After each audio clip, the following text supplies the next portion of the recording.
Good morning সকলকে। সকলে কেমন আছো? আশা করছি সকলে ভালো আছো, সুস্থ আছো। আজকে হচ্ছে সোমবার। আজকে একটা জায়গায় যাব, তার জন্য রেডি হয়ে নিয়েছি। চলো, যেতে যেতে তোমাদের সাথে কথা হচ্ছে। এই যে গাড়িতে উঠে পড়েছি। তোমাদেরকে বলা হয়নি, আমার বাড়ি হচ্ছে কলকাতায়, কিন্তু আমি আমার হাজব্যান্ডের জবের জন্য হাজব্যান্ডের সাথে উড়িষ্যায় থাকি। আর এই যে এই বাচ্চাটা ওম, তার পাশেই বসেছিল ওর মা রাধিকা। ওরাও ওদের জবের জন্য, মানে ওনার হাজব্যান্ডের জবের জন্য এখানে থাকে। ওদের বাড়ি হচ্ছে তেলেঙ্গানায়। তো ওই রাধিকা, আমি, ওর ছেলে, তারপর আমি যার বাড়িতে ভাড়া থাকি সেই আন্টি, সবাই মিলে আজকে আমরা এখানে খুবই একটি জাগ্রত মন্দির রয়েছে, ঝাড়েশ্বর বাবার মন্দির, সেখানেই যাচ্ছি। এই মন্দিরটা জঙ্গলের মধ্যে, আমাদের বাড়ির থেকে 3-4 কিলোমিটার দূরে হবে। এই মন্দিরটা এখানকার লোকের কথা শোনা, মানে লোকের কথা, যে শোনা কথা যে এই মন্দিরটা এখানকার রাজা, যে রাজা ছিলেন, তাকে নাকি স্বপ্নাদেশে এই শিবলিঙ্গটি পাওয়া হয়েছিল। এই শিবলিঙ্গটা নাকি আপনা আপনি মাটির তলার থেকে উঠেছিল। তারপরে এই যে মন্দিরের গেটের সামনে চলে এসেছি। এই যে মন্দিরের রাস্তা, পুরো দুপাশে জঙ্গল, আর এরম রাস্তা, এখানে কোনো লাইট বা কোনো, মানে কেউ, কোনো মানুষও এখানে থাকে না। পুরোই জঙ্গল আর পাহাড়। ওই যে মন্দিরের সোজা যে রাস্তাটা আছে, ওই দিকে চলে গেলে পাহাড়ে ওঠার রাস্তা আছে। এই যে আমাদের ওমের এখানে আবার ধুতি খুলে গেছিলো, ওর মা আবার ঠিকঠাক করে এখানে পরিয়ে দিচ্ছিল। ওর খুবই অসুবিধা হচ্ছিল এটা পরতে, কিন্তু দেখতেও খুব সুন্দর লাগছিল। এই যে মন্দিরের গেটের সামনে আমরা চলে এসেছি, এখন মন্দিরের ভিতরে ঢুকবো সবাই মিলে। এই যে এখানে আন্টি আর রাধিকা দাঁড়িয়ে ছিল। মন্দিরটা খুবই সুন্দর, খুবই মানে শান্তির জায়গা। তারপর এই যে এখানে আন্টি পুজো দিচ্ছিল, আন্টির এখানে এখানে পুজো দিচ্ছিলো। আমরা এখন মন্দিরের ভিতরে ঢুকবো, পুজো করে নেবে আন্টি। ওই যে শিবলিঙ্গটি দূর থেকে দেখা যাচ্ছে। মন্দিরের ভিতরে আমরা এক্ষুনি যাব। এই যে মন্দিরের ভিতরে ঢুকে গেছি, তারপর এখানে আন্টি পুজো করে নিচ্ছিল। ভিতরটা প্রায় অন্ধকারই ছিল, কোনো লাইট ছিল না, এরম প্রদীপ জ্বালানো ছিল সব।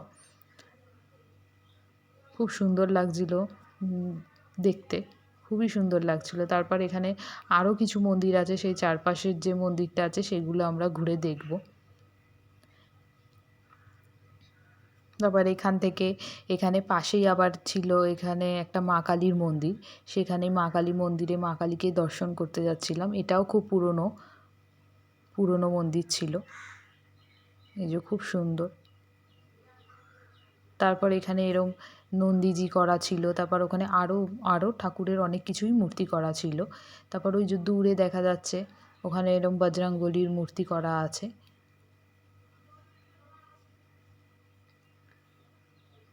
ওই যে যে রাস্তাটা দেখা যাচ্ছে একদম, এই যে সাইডের যে রাস্তাটা, সিঁড়ির পাশ দিয়ে যে রাস্তাটা, ওই রাস্তাটা একদম পুরো পাহাড়ের রাস্তা ওঠার জন্য।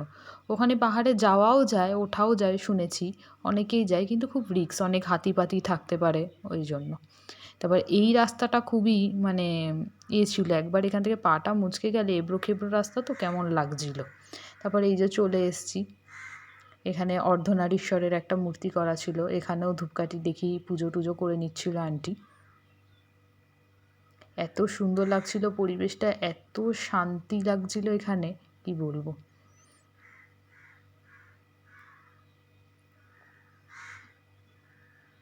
তারপরে এই যে এখানেও আরও কিছু ঠাকুরের মূর্তি ছিল, যেমন এখানে মা দুর্গার একটা খুব সুন্দর মূর্তি করা ছিল। এখানে মা দুর্গার মূর্তি করা ছিল, তারপর একটা বড় শিবলিঙ্গ করা ছিল। তারপর এখানে ভোলা মহেশ্বরের একটা বড় মূর্তি করা ছিল।